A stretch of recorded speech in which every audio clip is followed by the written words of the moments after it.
So I had a forensics business back in the day, computer crime investigation. My company was growing and I thought it was genius at the time. Like, I'm so smart. We got the Enron trial because we got the Enron trial. We did the defense analysis for the Enron trial. So the FBI, the CIA, the ATF, they were doing the prosecution work. We were working with Kenneth Lay, Andrew Fastow.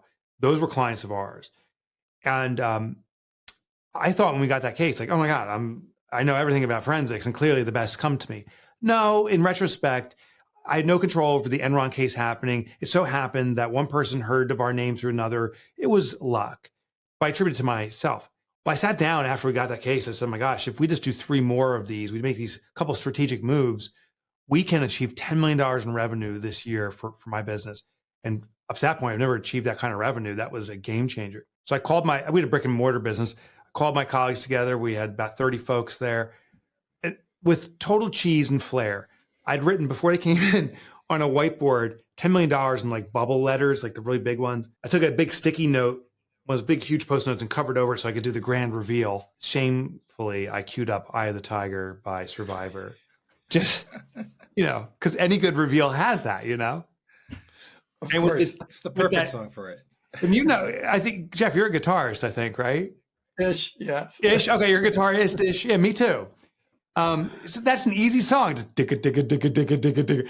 So you hear that, and there's a couple of power chords in there. And I got the music playing there. I have Patty. I say, at the right time, turn up the volume to get people excited. And I'm going to do the reveal. And I made some cheesy statements. I can't remember what it was, that this is the year that we transform the industry and people are going to be represented with the truth and blah, blah, blah.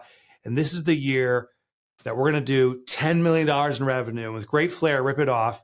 I even did the classic guru move with the hand clap and bow my head, all bobbling around and waiting for people to go crazy, like to lose their minds. It was silence. I'm like, what's going on? And people just shuffled out of the office back to their desks.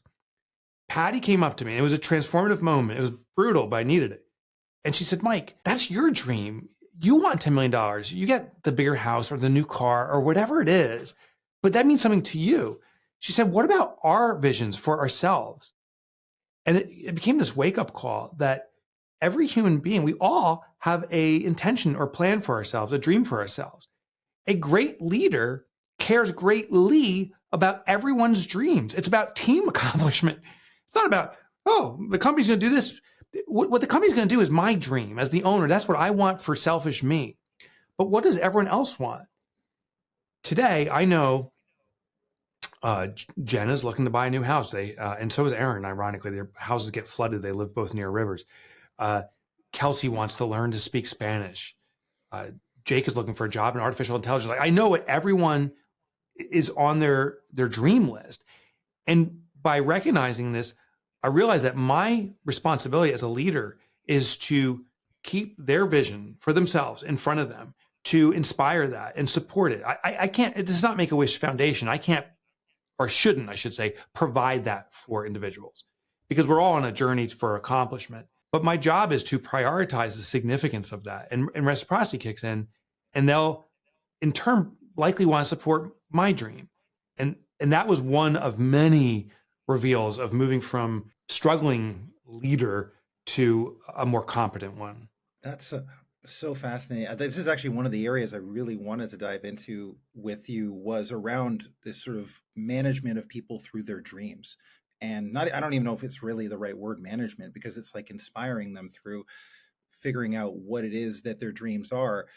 And one of the things you mentioned in the book is that some people have a hard time even dreaming, right? You might bring to them like, hey, what is your dream? And for them to link what their dream is to your being in your company and succeeding at a high level and being all in, as you say, what are some of those first steps for someone who might have a team that they want to start implementing this kind of dream motivation program into their business and their teams? First, let me predicate this. There is an extraordinary book out there on the subject called The Dream Manager by an author, Matthew Kelly,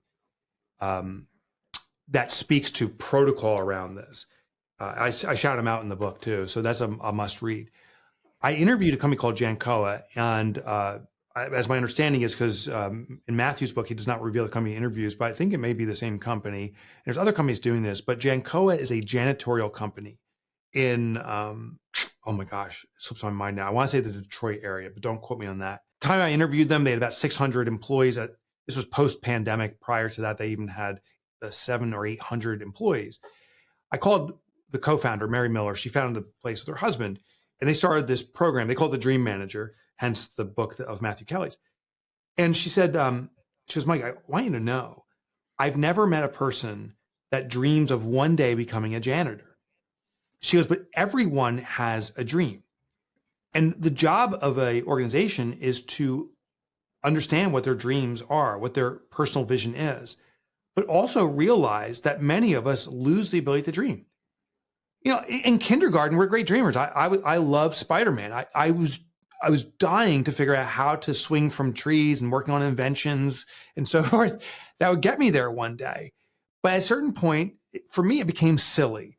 And then there's societal pressure. You kind of get mocked because you're wearing a Spider-Man costume to school and so forth. And all of a sudden, there's a societal pressure to comply and fit in. And dreaming gets squelched, I believe, to some degree. And we forget how to do it.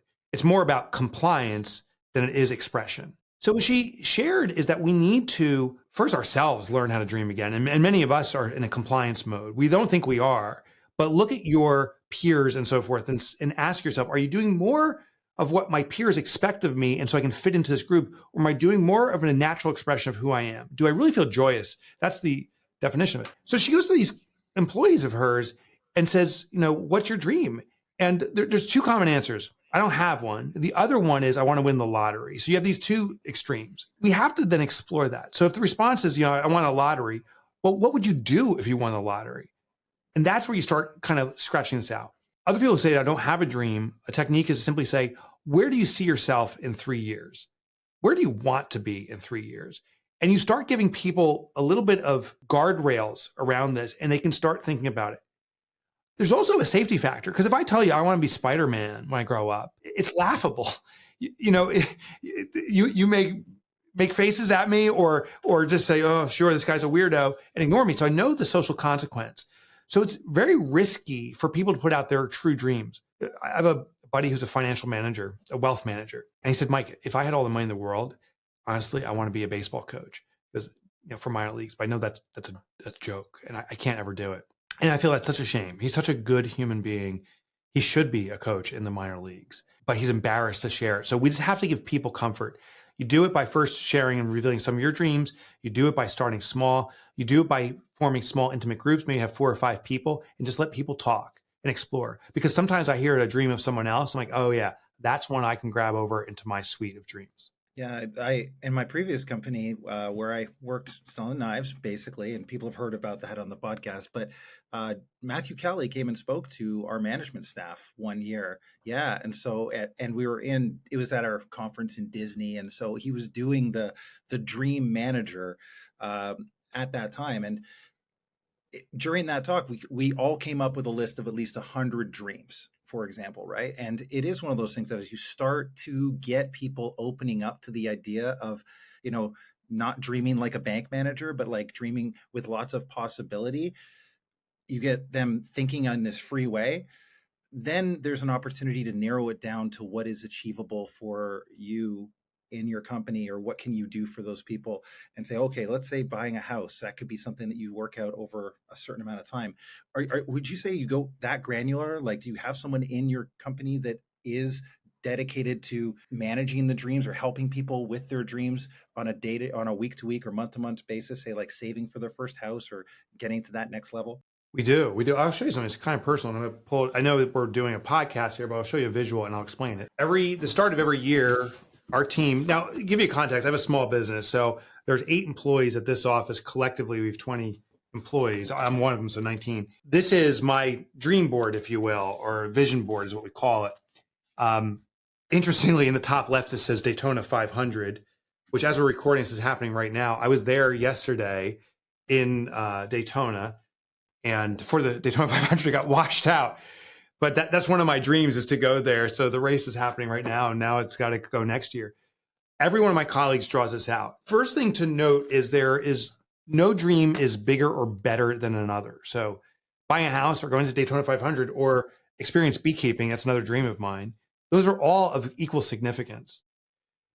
We draw this out as a team, and then we have a discussion around it.